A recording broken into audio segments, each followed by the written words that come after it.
सरकार तो ठीक चल रहा है, भाजपा का सरकार, विकास बहुत तेज है। बहुत अच्छे काम कर रहे हैं हमारी यूपी, पूरे यूपी में कोई दिक्कत नहीं। विकास के मामले में एक नंबर, रोड के मामले में, हर चीज़ के मामले में। सरकार किसी का भी बने उससे नहीं मतलब है, लेकिन योगी सरकार का काम बहुत बेटर है, समझ लीजिए बहुत अच्छा चल रहा है, कोई दिक्कत नहीं है उसमें। हाँ, चाहेंगे ये योगी और जो है बाबा का दोनों सरकार जो है बहुत सही काम कर रहे हैं। लोग विश्वविद्यालय बना रहे हैं एकदम सही सलामत। अखिलेश जी की कोई बस सवाल नहीं है, योगी जी 100% आना है तो आना है बस। भाजपा सरकार में सबको रोजगार मिल रहा है, रोजगार न मिले लेकिन भूखा कोई नहीं मर रहा है। देखिए, तो ये वो जगह है जिसकी मैं बात कर रही थी, जिस यूनिवर्सिटी की बात कर रही थी कि बहुत जल्द इस यूनिवर्सिटी का निर्माण होने को है। यहाँ पे सुनने को ये आया है कि कई एकड़ में इस यूनिवर्सिटी को बनाया जा रहा है। बाढ़ यहाँ यहाँ पे बारिश हुई थी, बाढ़ आए थे जिसकी वजह से काम रुक गया है। लेकिन आप वहाँ पे देख सकते हैं किस तरीके से वहाँ पे ईंटें रखी हुई है, काम शुरुआत हो गई है निर्माण का। जो जब मैंने आपको बताया था कि किस तरीके से प्रेसिडेंट आए थे, लेकिन मैं आपको खुद बताऊँ, यहाँ के कुछ निवासी हैं, कुछ यहाँ पे मुझे लोग दिख रहे हैं, मैं उनसे पूछूँगी, उनसे बात करूँगी एक बार। यहाँ पे एक भैया मुझे दिख रहे हैं, मैं उनसे पूछूँगी। आती हूँ मैं अभी, इनसे बात करती हूँ। भैया क्या नाम है आपका? रामेश्वर जी, ये क्या हो रहा है यहाँ पे, क्या बन रहा है ये? यहाँ पर ये विश्वविद्यालय का काम स्टार्ट हो रहा है, मान लीजिए आयुष विश्वविद्यालय। अच्छा, और ये कौन करवा रहा है, किसकी सरकार कर रही है? पहले जो सरकार थी वो बनवा रही है या बीजेपी सरकार में हो रहा है ये सब काम। अच्छा, जी, तो यहाँ पे कौन आया था? यहाँ पे जो शिलान्यास हुआ था, कौन आया था? राष्ट्रपति आए थे, रामनाथ कोविंद जी आए थे, हाँ उनका शिलान्यास हुआ है उनका। हाँ, योगी जी आए थे, मुख्यमंत्री हमारे प्रदेश के। ये कब की बात है? ये किस डेट में आए थे? 28 को आए थे। अच्छा, ये पिछले महीने की बात है? नहीं, हाँ पिछले महीने की बात है, 28 से यानी जुलाई को, 28 जुलाई को आए थे ये। इस हिसाब से तो बहुत काम शुरुआत हो गई है।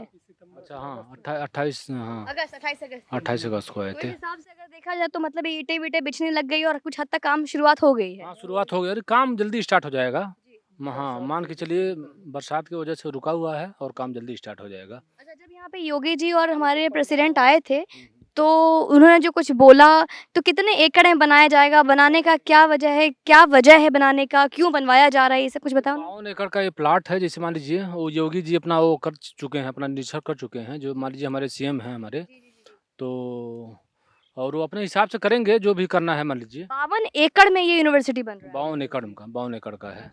आपसे भी मैं सवाल पूछूंगी यहाँ पे जब से मुख्यमंत्री योगी आदित्यनाथ बीजेपी की सरकार है, तब से किस तरीके से काम हो रहा है? क्या काम अच्छा हो रहा है या सरकार को परिवर्तन आना चाहिए या एक बार फिर से अखिलेश यादव जी को मौका देना चाहिए? नहीं, सरकार तो ठीक चल रहा है, भाजपा का सरकार, विकास बहुत तेज है। यम्स है, फिर फर्टिलाइजर यहाँ गोरखपुर में, उसके बाद आयुष विश्वविद्यालय, फिर यूनिवर्सिटी वहाँ सोनबरसा में, यही यहाँ पे सब। मैंने सुना है एम्स भी बन रहा है आपका? यम्स बन रहा है, नहीं बन रहा है, खुटा वहाँ यम्स कूड़ा घाट में। अच्छा जी, आप कुछ बोलना चाहेंगे? हाँ, सब बोलना चाह ही रहे हैं। तो आप बोल रहे हैं एम्स वेम्स बन रहा है, काम हो रहा है यहाँ पे? काम जैसे अभी ये चालू हुआ है, यहाँ रहने का सीमेंट सामान रखने का जुगाड़ हो रहा है। गोडाउन। हाँ हाँ, वो गोदाम बन रहा है और एम्स यहाँ बनेगा। एम्स बनने का एकदम जो है वो है विश्वविद्यालय जो है यहाँ बनेगा। योगी जी हमारे बहुत प्रिय मुख्यमंत्री हैं, उनका कोई दिक्कत नहीं है, बहुत अच्छे काम कर रहे हैं हमारी यूपी, पूरे यूपी में कोई दिक्कत नहीं। विकास के मामले में एक नंबर, रोड के मामले में, हर चीज़ के मामले में। सुना है कि जब से यहाँ पे योगी आदित्यनाथ की सरकार है, बीजेपी की सरकार है, यहाँ बेरोजगारी बढ़ गई है। लेकिन जब से मैं गोरखपुर में आई हूँ, तब से मैं देख रही हूँ कि यहाँ पे आपकी फैक्ट्री है, बड़ा 26 साल से जो कारखाने बनते हैं वो खोल दिए गए हैं।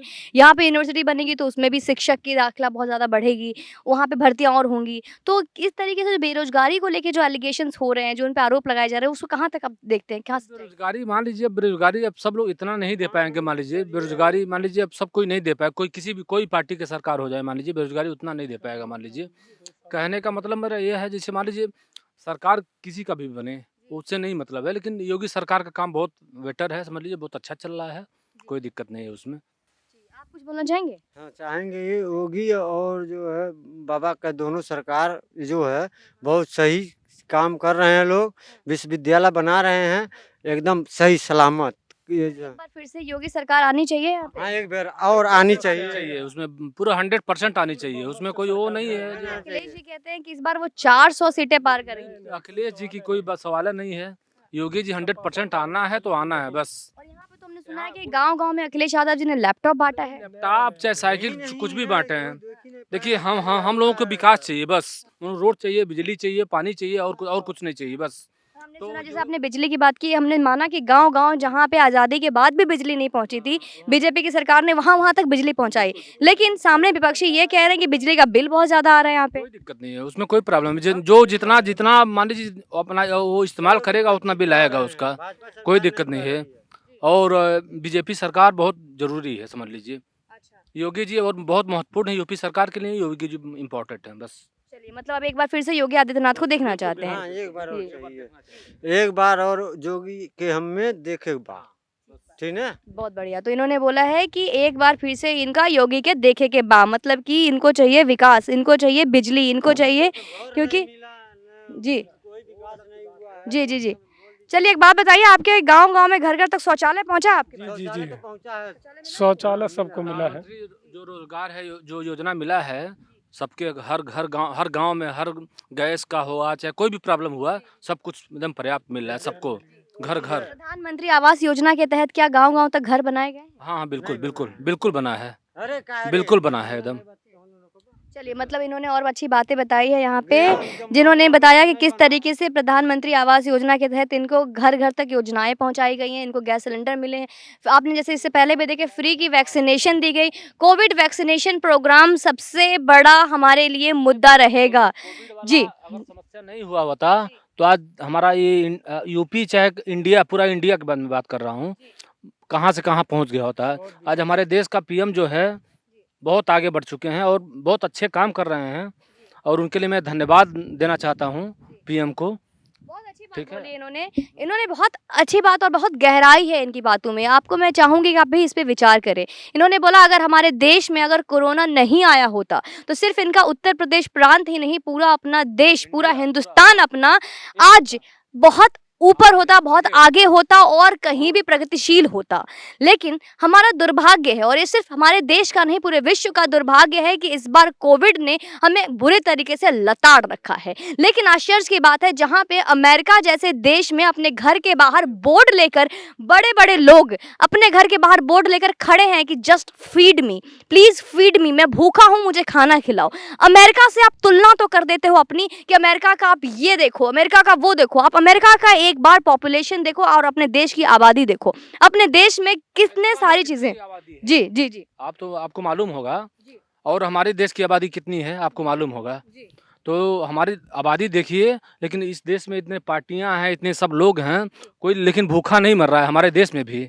मान लीजिए सबको भाजपा सरकार में सबको रोजगार मिल रहा है, रोजगार न मिले लेकिन भूखा कोई नहीं मर रहा है। बहुत अच्छी बात बोले उन्होंने कि अभी कोविड के टाइम में भी कम से कम ये है कि कोई भूखा नहीं मर रहा है, घर-घर में राशन पहुंचाए जा रहे हैं। तो इस कोविड काल में बेरोजगारी एक बार फिर भी सही जा सकती है, लेकिन भूखमरी ये कम से कम हमारे देश में नहीं है। घर-घर तक राशन पहुंचाए गए हैं। इतनी महंगाई होने के बावजूद भी अगर आप सिर्फ महंगाई देख रहे हैं, तो आप ये भी देखिए कि गाँव-गाँव में संसाधन आप तक क्यों और कैसे पहुंच रहे हैं। हर चीज़ पे विचार तो कीजिए, फिर आपको समझ में आएगा कि उत्तर प्रदेश किसके हाथ में सुरक्षित है। एक बार फिर से विधानसभा चुनाव में उत्तर प्रदेश किसके हाथ में देना सही होगा। विचार कीजिए, फिर अपने उंगली का इस्तेमाल कीजिए और वोट डालिए। जय हिंद, वंदे मातरम।